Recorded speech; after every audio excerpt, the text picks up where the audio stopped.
Sejumlah warga menyambangi kantor desa Lamlagang untuk melakukan vaksinasi COVID-19. Sejumlah warga antusias untuk menjalani vaksinasi COVID-19 yang untuk kedua kalinya digelar di desa setempat.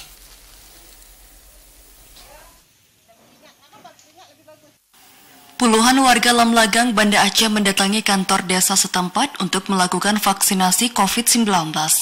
Vaksinasi ini dilakukan pemerintah desa agar warga Lamlagang seluruhnya mendapatkan vaksin.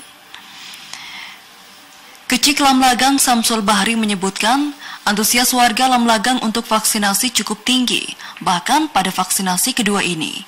Samsul menyebutkan pihaknya menargetkan seluruh warga di Lamlagang dapat divaksin sehingga dapat memutus penyebaran COVID-19 di desa setempat. Sementara pelaksanaan vaksinasi itu tetap menerapkan protokol kesehatan. Insya Allah yang kami lihat di sini antusias masyarakat sangat tinggi. Bahkan ada sebagian besar masyarakat sudah melakukan vaksin di luar desa, terutama PNS, TNI, dan Polri. Selain peningkatan angka vaksinasi di Lamlagang, aparatur desa Lamlagang juga menyediakan lokasi isolasi warga yang terpapar COVID-19.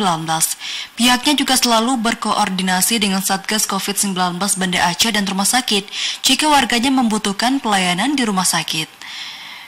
Vina Amelia, TVRI Aceh melaporkan.